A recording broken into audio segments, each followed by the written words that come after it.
In this episode, we're going to explore the answer to a question that I ask my clients a lot. That question is it better for your learners to know something or to do something? Is it better for your learners to know something or to do something? And when we're talking about this, and usually the situation is that a client or a SME will bring a bunch of information to me and say, we need to cover this stuff. And my question is always, why? And they sometimes have the answer, sometimes they don't. And so then I pose this question of, would you rather your learners know why they're doing something or them do it? And in organizations and in work, the answer is always, we would prefer them to be able to do it. And if that's the answer, then why are we so focused on the content, on the information? And, with legacy learning, we talk a lot about this whole idea of outcomes, the behavior shifting learning experiences.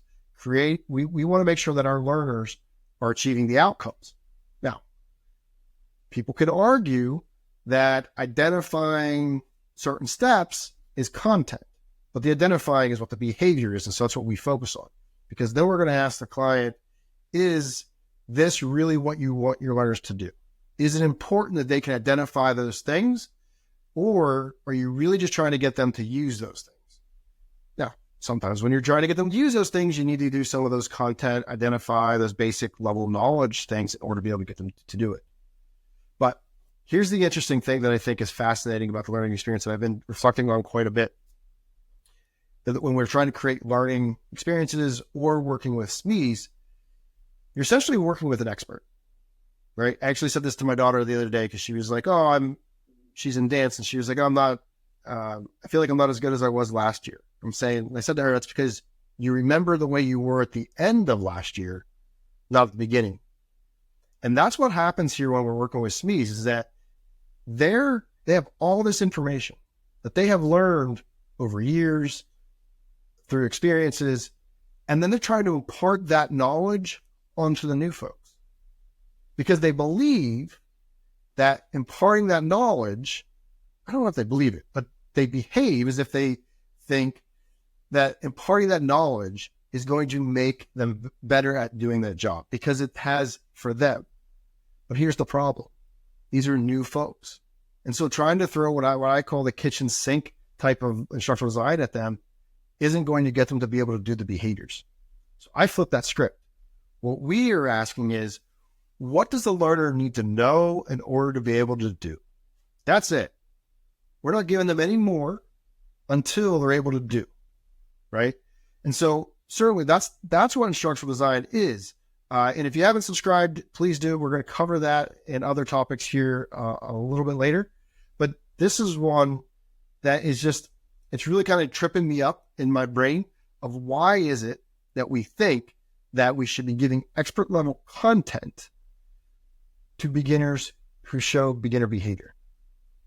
There's no reason for it.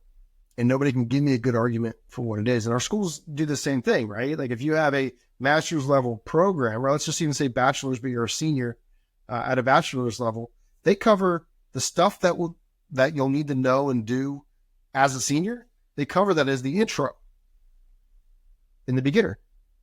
Well, you don't need that in order to be able to do the beginner stuff. So let's get them to be able to do the beginner stuff. And so the other piece to this conversation that's really important, because and this is again one of these things that I think is a downfall to the learning and development field. One of the biggest is anybody who's in the learning and development field, or even organizations who are organizational leadership who is responsible for learning and development. They'll hear this from their learners that was boring. The reason people find learning to be boring is a couple things. One is it took too long to get somewhere, and that is if you even got somewhere. And I don't know why I had to do that. Those are the two. If you hear boring, it's one of those two things. So for me, what I always encourage our clients to do is let's think of things in terms of behavior. Ignore the content. The content will come once we establish the outcomes, right? So if we have an outcome that a learner will be able to demonstrate mentoring best practices, then we're going to say, okay, well, what are those mentoring best practices? Oh, we don't know, and they will need to know that, so let's go get that content. As opposed to what most people start with is what makes a good mentor? And so then they go and they spend all this time and they see the content and then they feel like they got to cover it. Maybe they do, maybe they don't, if it doesn't go back to the outcomes. So what I say is, let's start with behaviors and then build a learning experience based on that. And part of that journey, you'll figure out what content you need. Because doing stuff builds knowing. Yeah, I see this with my son. He's getting into engines. And so he's just tinkering with them. And sometimes he'll come to me and I'll have the answer of what something is. But when he's working on something and he needs to go find the part or the tool, he needs to know what that thing is in order to search for it. So doing builds knowing, not the other way around. Knowing does not build doing. The other thing that's really important here is the measurement.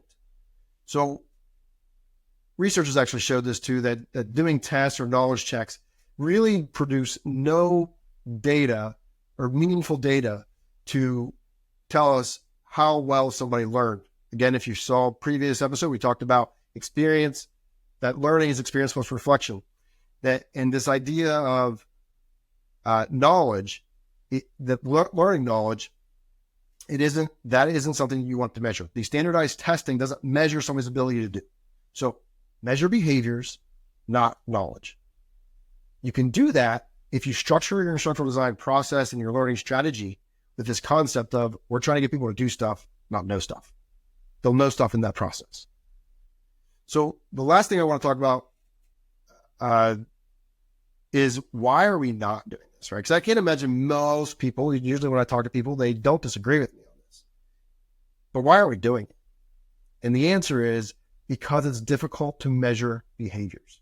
It's difficult to standardize the measurement of behaviors.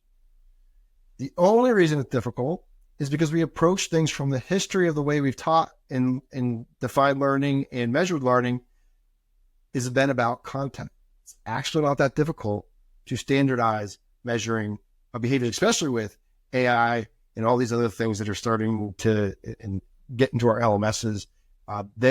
We finally get to a place where we can standardize those things about the measurements of learning. So remember, it is better to, and if you disagree, please put in the comments, because I want to know, I want to talk with you if knowing is better than doing within your organization. I want to hear you. I want to understand that. So if you haven't subscribed, please do that. If you're already a follower here, you'll see more stuff around this, but knowing is better than doing, and let your instructional design show that.